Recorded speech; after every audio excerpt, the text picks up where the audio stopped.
Hello and welcome. I'm Lindsay Clyde. This is the Learn, Live, Love Yourself podcast. And today we've got episode 25, How to Stay Positive While Dating. I just wanted to tell you really fast that this episode is brought to you by my 10 Days to Social Media Freedom workbook. It's available online at learnliveloveyourself.com/no social media. It's also linked in the show notes.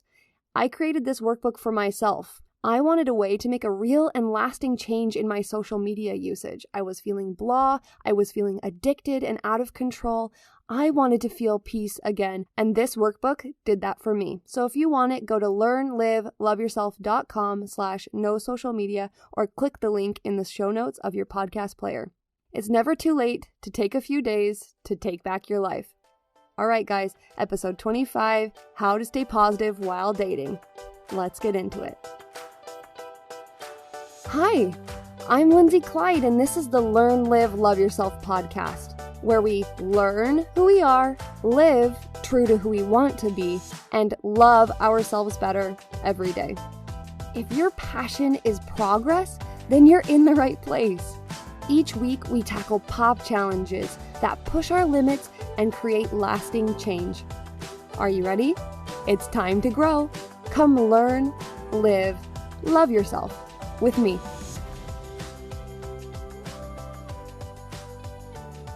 Dating is the worst, am I right? It's filled with so many highs and lows, and it can feel like you are in constant turmoil. I was only in the dating scene for a few years, but I was already sick of it when I got married. Because dating takes serious guts, you have to be willing to put yourself out there to get your heart broken and to navigate difficult situations. It's definitely not a picnic. It's not easy. And while there may be many good times and happy experiences we appreciate from dating, it can be hard to keep the optimism if it feels like dating is the only stage of life you'll ever be stuck in. But there is hope. And here we have my strong, smart, and beautiful sister-in-law, Samantha Clyde. She's here popping in on this podcast to share her thoughts about how to stay optimistic while dating. Sam Bam, thanks for being here, girl. Hi, I'm happy to be here. You're like, please don't tell the world my family nickname. Guys, Sam is just a light and a joy, and my heart is just with her throughout her whole dating experience, so I'm so excited to force her to share her experiences with us today. But Sam, can you start out by giving us a quick snapshot of your life? Where'd you grow up? What did you do in college? And what's your career like right now? I grew up in New Jersey. I'm a Jersey girl through and through, and I came out to Utah to go to Brigham Young University. And then after I graduated, I ended up working for a couple of years with autistic kids, doing speech therapy with them. And now I just started a master's program in speech pathology. That sounds like a lot. How's the master's program going? How is that for you right now? It's really intense. And do you feel like it's worth it? Do you think like this is really going to take you further in your career? Yeah. And I have to keep reminding myself, okay, worthwhile things are only going to be great if they're hard work. So I should be expecting the hard work. Yeah, like dating, right? Like dating. Yeah, it's so true. I will appreciate my husband so much more because of all the pain I've been through. Oh, okay. So let's start out by asking, can I ask you I know how old you are, but do you want to say, how long have you been dating? Let's ask that question. How long have you been dating for? I guess like 7 years. I'm almost 28, so I kind of count like when I got to college, but I took like a 2-year break. I was a Christian service missionary for about 2 years, a year and a half. So I'd say about 7 years I've been in the dating game. It's been fun. That's the next question is, if you had to sum it up in one word, what would it be? Are you sure you would choose fun? Okay, maybe not. Okay. Maybe there's a little sarcasm in that. Probably a roller coaster. I know it's not an adjective, but Sure. It's definitely been a roller coaster of emotions, highs and lows and in betweens. It's been really fun, but also really painful. But mostly just in between, just kind of coasting and still enjoying life. So is this how you planned for your life to go? Like, is this when you did your 5-year plan? Is this how you thought it would be? No. I figured I'd be married and have like 7 babies by now. In 7 years? That's really awesome. Okay, maybe that's exaggerating. Yeah, I definitely figured I'd be married by now. That's always been the goal, to have a family of my own. So didn't plan it out this way. I guess I didn't plan this far ahead. And I hope these questions don't come off as like callous. I hope they're not rude sounding, especially because I feel bad asking them as a married person, you Oh, know? totally. No, they don't at all, for sure. Okay. So as the years have gone by and it's like, okay, well, it's New Year's again, or I don't know, like what markers you're looking for. Birthday, probably, which is coming up. Okay. Yeah. Like tomorrow? When's your birthday? Okay, the world doesn't need to know, but it's on Monday if you guys want to get me Okay. anything. Okay. So every birthday comes around. What does it feel like? Are you like meh? Are you sad? Like, how does it feel? Tell me about year to year. Yeah, year to year, I can tell as the older I get, that's kind of the big thing. Like, you shouldn't dread your birthday. It's a great day. It's all about you. People give you presents and show how much they love you. But just the older I get, probably the less I enjoy it. And I think it's because, and I've heard another girl talk about this, but just how people see their birthday as another reminder of like the goals that they're not reaching in life because another year's gone by. So in a sense, I kind of do that when it comes to dating and just feeling like, okay, one step closer to being 30 or, running out of baby making years. So yeah, it is kind of hard. What is the movie where he's like, your ovaries are dusty, your dusty ovaries?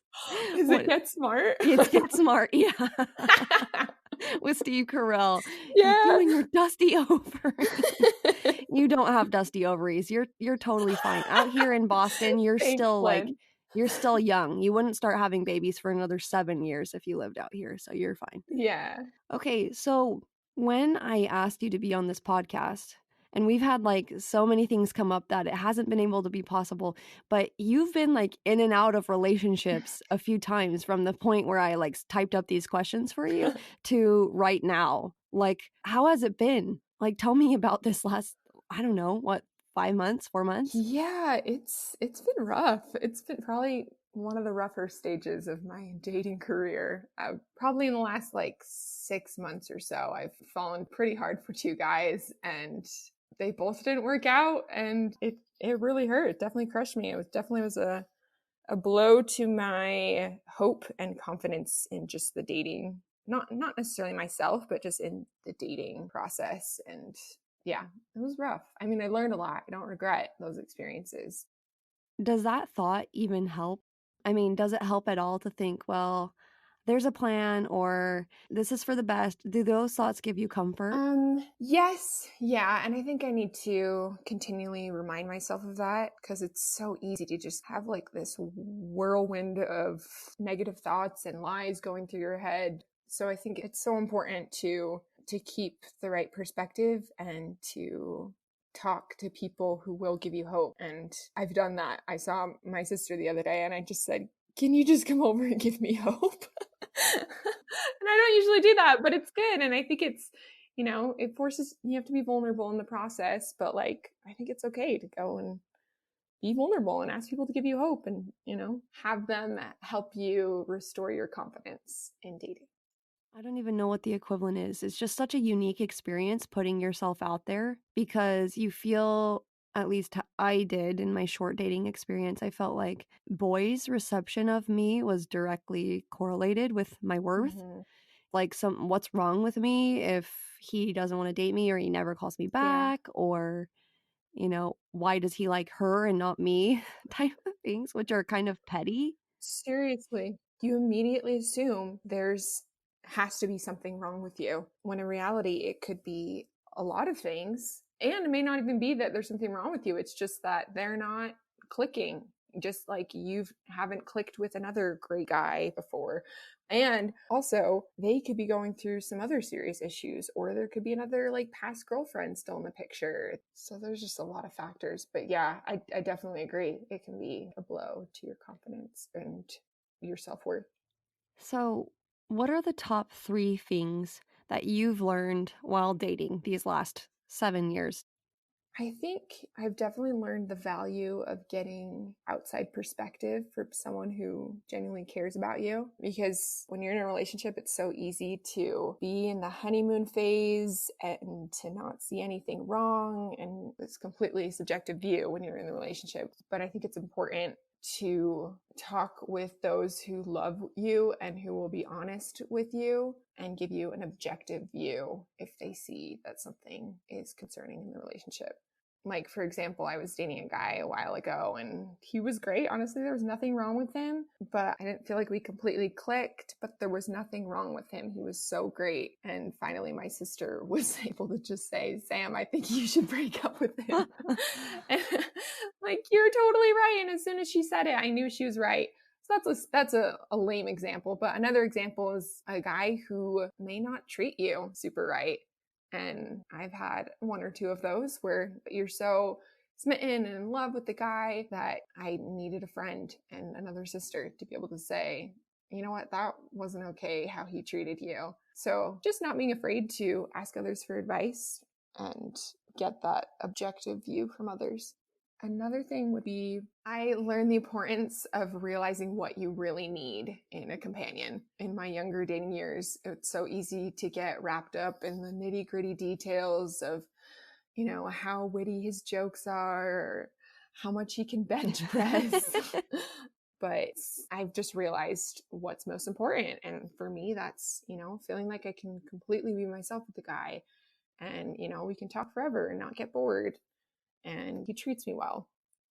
So just realizing what's most important for you. And it may be different for everyone, but realizing what you need. How have you come to those realizations? Is it just over time, like marking guys off the list because of certain things has helped you narrow it down? Yeah, I think there's definitely value in writing it down. Last year, I was trying to decide between dating a couple guys, which is never the case with me. Usually it's like, okay, there's one guy I'm really interested in, or, you know, no guys. But there were 2 great guys that were in the picture, and I made a pros and cons list. My dad has said to make a list of the things that you need and look for the guys based off of that list. And I came to that conclusion probably this last year. And all the guys I've dated, I feel like I always pick up something that I need. A year ago, I dated a guy and he was very down to earth and such a good listener.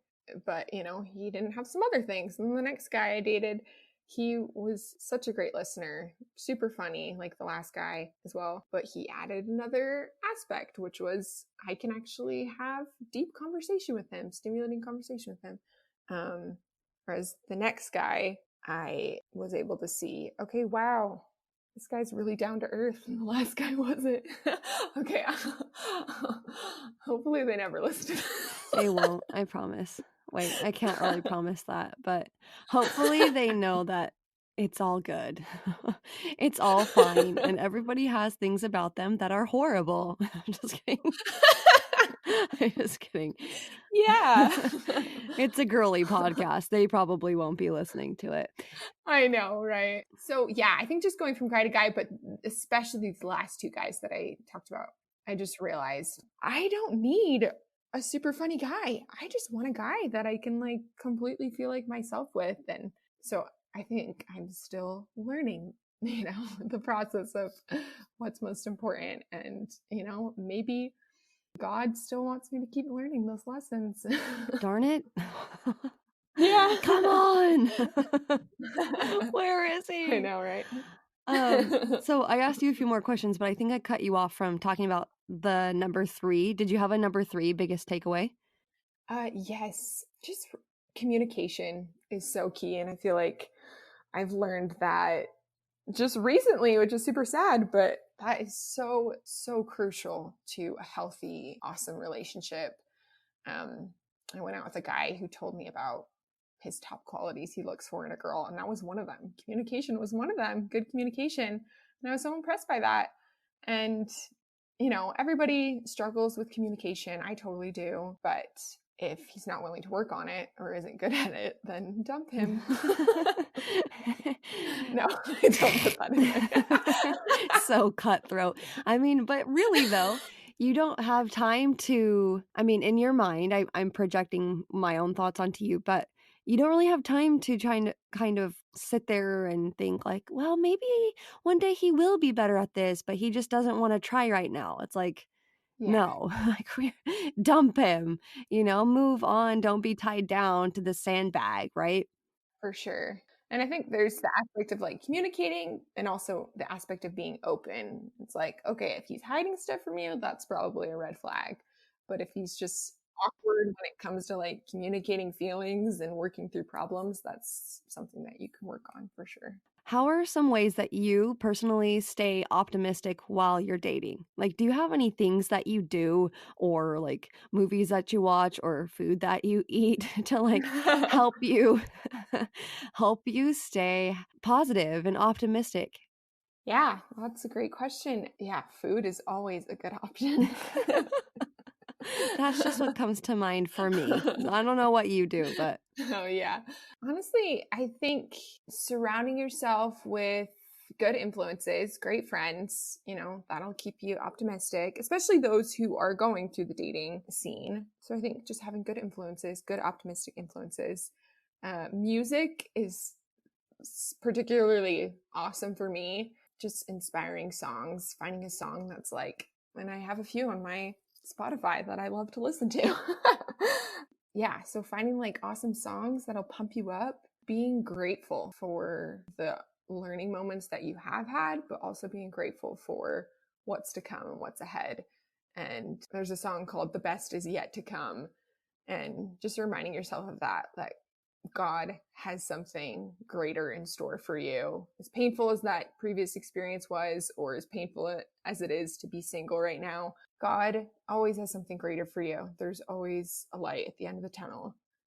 So just being grateful for in those moments, even when things are not turning out the way you would hope. And one thing I did try the other day was writing my journal, writing down your thoughts and feelings. And I think that is so therapeutic, even if it's like angry thoughts or bitter thoughts, but just writing down and getting it all out. Because I think there's a lot of value in speaking your thoughts or writing your thoughts down to realize, okay, wow, here's tangible evidence of how I'm feeling, or, maybe the lies of lack of self-worth that you're feeling. And it's important to get those out, whether you voice them to friends or write them down on paper and realize, okay, that's not true. Because if you keep them running through your head, then you're going to kind of solidify those stories in your head. I love that. I do this kind of mental coaching stuff with myself as well as like, what am I thinking? Put it on paper. And even the act of writing it, not even sometimes typing it, writing it out actually helps me more than typing because writing takes longer. And so it helps me to process what I'm thinking about and feeling so that I can come to resolutions. And I don't know, for me personally, it just feels more therapeutic. But I love that idea of making your thoughts tangible so that you can better deal with them. So, well, let me tell you to break it up and lighten the mood a little bit. This story that I am so embarrassed about how I set you up with that guy for Carol Llama. Oh, yeah, that's right. We went caroling with llamas, Which is like such a weird experience anyway, but I had set Sam up on this blind date with this guy who was so funny. He was so like down to earth and like kind and funny in this writing class that I was in. And I was like, "Oh, Sam, I think he would really get along with Sam." And then we go on the date and he's like completely silent and turned off the entire night. He's just like shut down. And I was so yeah. mad at him and so annoyed at myself like, oh, I can't believe I just set her up on this date. And so after he had dropped you off, which you guys didn't even get dinner like he was supposed to get dinner, it was dinner time. Oh, yeah, and he didn't walk me in. Oh He my just like gosh. he like opened the car door and he's like, all right, see ya. And so Steve and I like drive back around and like pick you up and we're like, we're so sorry. And like we take you to Oh, Taco Bell or yeah. something to try and make up. It was the nicest thing anyone's ever done for me. That's really sad if that's true. So have you ever been on other blind dates that just like went so terribly? Yes. Oh, yes. So much worse than yours. Oh, okay, that kind of, I guess it doesn't feel any better because it happened to you, but go ahead, tell us about that. Yeah, there was it's like a year and a half ago, a guy in my ward said, "Hey, I know this guy is going through a really rough time. Do you want to go out with him?" And so And I you're was like, thinking, like, okay, thanks. a pity date. Yeah. Um, and so yeah, he picked me up, and he was really just a nice guy, super kind, and the guy who had set us up had given him a gift card to go to Applebee's, Oh, pay for the date. We drove to this mall and there was like no parking available. And so we had to park super far away. And we finally got out and we walked into the mall and it was totally snowing out. I didn't bring like a snow jacket. I didn't think we were going to be hiking a mile in the snow. Sorry, people don't know the sassy side of me. Whoops. it's great. Anyway, we got into the place. Not a big deal. We probably walked in the snow for like 10 minutes. It wasn't a big deal. And then we got in and asked the people where Applebee's was. And they said, "Oh, there's actually no Applebee's at this mall." And so I thought, oh, this is so awkward. Like, can't we just go somewhere else to eat? But I knew in my mind, I knew he had the gift card and I didn't want to like make him pay Yep. when he has this gift card. Yep. And so anyway, we looked up the next closest one, which was, probably like a 15-minute drive away. And so we started walking back to the car and turns out he did not keep track of where he parked the Oh car. no. Oh no. And I partially take fault in that, like, but I'm sorry, he's the guy, it's his car, he planned the date, he should keep track of where his car is. And so we walked around in the snow for like over an hour Are looking you for his car. kidding me? Are you serious right now? It was so awful. And it wasn't just regular snow, it was wet snow. And so I was soaked and it ruined my boots. And freezing. And who is this guy? Yeah. I didn't even know the guy. Also, on top of it, it was like a sketchy part of town. It was in Salt Lake City, and it was the sketchy side. Oh no. So, anyway, it was just really painful. Finally, we found the car, and yeah, I just didn't want to have to reschedule the date. I wanted to go home because I was freezing. Yeah. But I didn't want to reschedule the date. I wanted it to just be to done. never happen. So I was like, okay, also, I felt bad for the guy. I didn't want to be like, sorry, I don't have time for Applebee's anymore. Yeah, and totally. So we still went, and the salad wasn't even good that I got. Yeah. So how do you feel about dates that go so bad? Like, especially now that you're feeling kind of like the time crunch, do you get mad about dates that go bad? Like, are you like, wow, what a waste of time? I definitely don't see it as a waste of time. I try to be optimistic about it and just have a good conversation with the person and restore some of my hope in guys. And, there's still good guys out in the world that, know how to have conversational skills. But I mean, I will say, like, it does get to a point where I'm like, oh, I'm just going on all these first dates and, I could have been doing something else. And part of me is like, I just wish I knew when when I was going to meet my husband so that I could invest this time in something else, because in a sense, it does kind of feel like wasted time because I'm never going to see them again, whether they don't ask me out again or I don't want to go out with them again. It's both ways for sure. So just keeping in mind this like optimism or like trudging on, even though dating feels like wet snow, like trudging through the wet snow of dating. What would you say to someone who is just like, I'm done. I'm not doing this anymore. I am sick of this. I can't take it anymore. Like, what would you say to someone who feels that way? I'd say preach, sister. I'm such a dork. I mean, I have totally felt that, especially in the last few months. But I would also say things always get better. And I had the thought the other day that God has given me so many evidences that things do get better.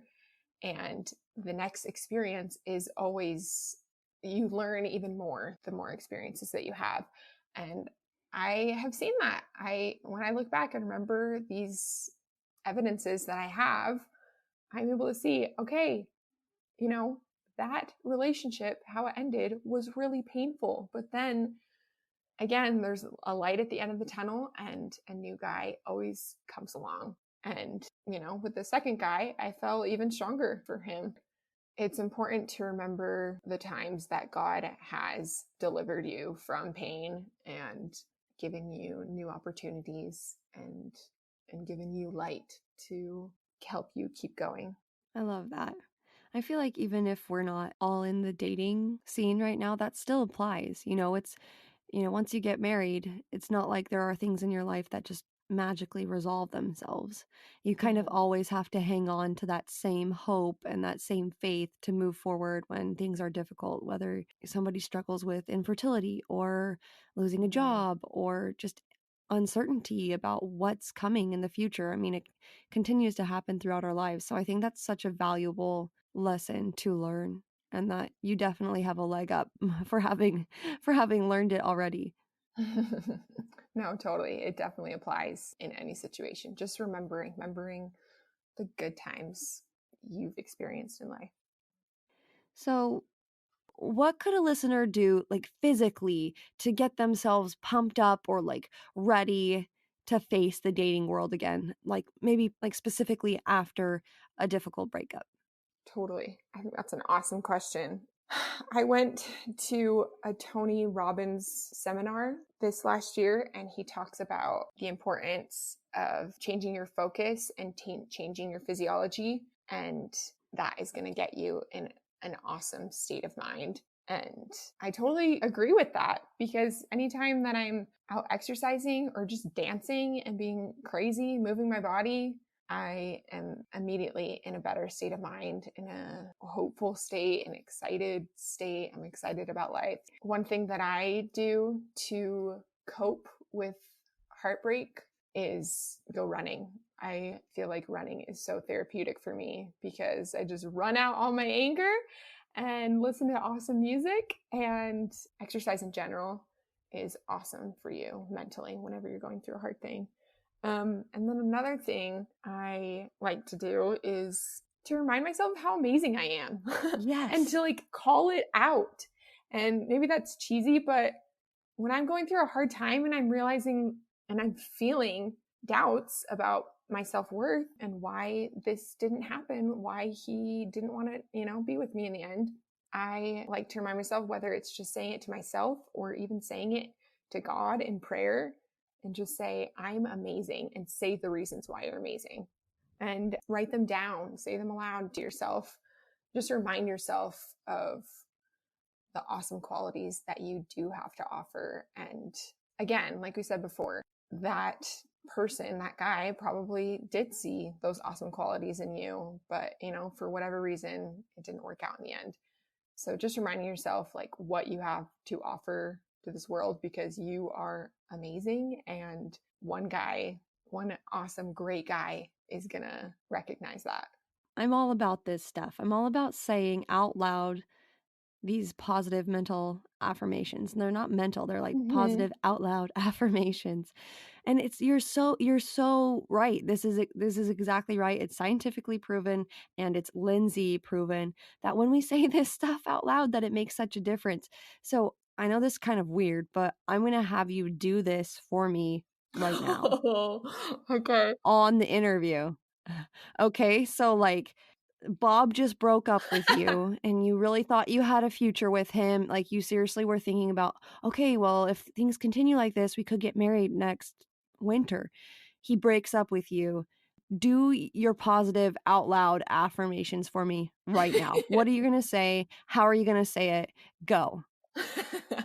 You can yell as loud as you need to. I can always equalize the volume. It'll be fine.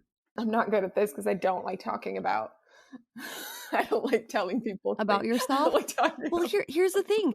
Yeah, well, that's the thing, is that like if you're worried about bragging about yourself to other people, maybe it's also difficult for you to tell yourself the things you love about yourself. Yeah, for sure. So I'm making you practice this. And listeners at home, yes, publicly, and listeners at home or on the bus or in the gym running a treadmill right now, I want you to repeat what Sam says, okay? everyone. All right, you repeat what Sam says. Are you ready? Sam, are you ready? I'm ready. Bob just broke up with you. You're feeling down. Ready, set, go. I am amazing. I am strong. I am brave. I can do hard things. I have a great But body. That too, that specifically. And I think hey, it's why great. not? Yeah, Why why not not? say Oh, that? totally. More. I'm funny. I am genuine and kind and charismatic. I love people.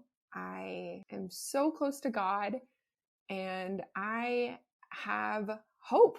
I know that God has an awesome plan for me, and I know my husband's out there. My sister she used to say to me, I'm going to marry my husband. In other words, like, he's out there. I don't know who he is or where he is, Yes. and it's going to happen, eventually. Anyway. Yes, I love that. Sam, how did it feel just doing that on this recording right now? It was good. Yeah. I think it was even more effective to, tell people it, because I usually just say it to myself or, say it to God. But I think it's powerful to tell others it. And because it becomes more real, it solidifies it as truth when you're like actually telling someone. That's awesome. Sam, okay, before we wrap up, I just want to ask you, I was going to ask you what resources, like, do you have anything? I think you were mentioning there's a dating coach that you've been learning from, and I want to hear what songs you like to listen to. Yes. So my roommate has started listening to this dating coach. Her name's Elisa Goodwin Snell. She does this like dating package and counseling. It's called Lasting Love Academy, I guess. I don't know much about it, but she's referenced it a bunch. And it's been awesome. And she kind of just goes through everything. She talks about the red flags to look for when you start going out with a guy. And she talks about just relationships in general. And I've definitely learned some valuable things from that. And songs that I like to listen to, there's one song that my sister and I love to listen to that just gives us hope, and it's called When I Find You, and the artist is Taylor Barrett. That one's really awesome. And then there's a song by Andy Grammer called Good to Be Alive, and one more, Turning. It's called Turning by Young Rising Suns. Sam, you are such a light and a gem, and I'm so grateful for your experiences. And I'm sorry, I guess. I don't know if that's even like politically correct to say to a single person. Like, I'm sorry about like the fact that you have gone through these trials, but it's almost, I can't even say I'm sorry because of the way that you have spun this tale, the way that you have told your story is in such a way that, I can't help but think, wow, like what an amazing experience. And just like you said, the hard things in life are the ones worth doing. With your master's program, it's hard, but you know that that's going to make it more valuable to you. And I think your dating experience is going to do that for you for the rest of your life. It's going to enrich you, it's going to enrich your marriage. And I'm proud of you, I guess is what I'm trying to say. I'm grateful for your example and your words of wisdom. Thanks, Lynn. Any other thoughts? Anything we didn't get to? Anything else you wanted to say before we get to the pop challenge? Yeah, I think just, last piece of advice. And again, I'm not a professional in dating at all. I need to like give that. Hey man, 7 years. That's pro status. But just don't give up. Like, keep trying, keep going as hard as it is. I love the quote that says, insanity is doing the same thing over and over again, but expecting different results. So, think outside the box. If you're afraid to go on the dating app, just do it, or, ask your friends to set you up, or make yourself go to social events. And when you do go to social events, set goals for yourself. I'm going to talk and meet 3 new people, but just keep trying. But also just love your life and rejoice in the singlehood, because it's fun and freeing and still awesome as long as we're growing and going after our passions. Perfect. Sam, Thank you so much for being here tonight. Thank you for finally making time. I'm just kidding. Thank you for making time for us to Totally. have this conversation. I hope it gives people who are stuck in a rut some optimism and helps them think, okay, maybe I can go on one more date, one more day of dating. Yeah, for sure. I love that. All right, everybody. I am not in this stage of life, and so I feel kind of weird offering up this episode, but I know that it's so important, and it's more important these days than it was even back when I was in the dating scene. And so I hope this episode is something that you can use as a resource or pass along to somebody who might be needing that hopeful, optimistic outlook or just the camaraderie of, hey, other people are going through this weird, horrible, amazing dating scene as well. You're not alone. So, the pop challenge for this week is if you are in this dating scene, just like Sam said, you're going to try something new. So, if you're only looking on dating apps, try looking in your workspace, try going to a new area of town and exploring and putting yourself out there. Or if you have never tried a dating app, try that and just push your boundaries, keep growing. And that is your pop challenge for this week. Set a goal to do one new thing in your dating life. And as you do that, see what happens. What do you learn? Just like Sam was saying, how can you learn from these new experiences? Okay. And if you're married and this doesn't apply to you, would you mind passing this episode along to your single friend with a note of encouragement saying, hey, I love you. You're beautiful. You're amazing. Maybe you want to listen to this. That would mean so much to me. All right, everybody. That's it for this week. I'm Lindsay Clyde. This is the Learn, Live, Love Yourself podcast. I'll see you next week. Thanks. Love ya. Bye.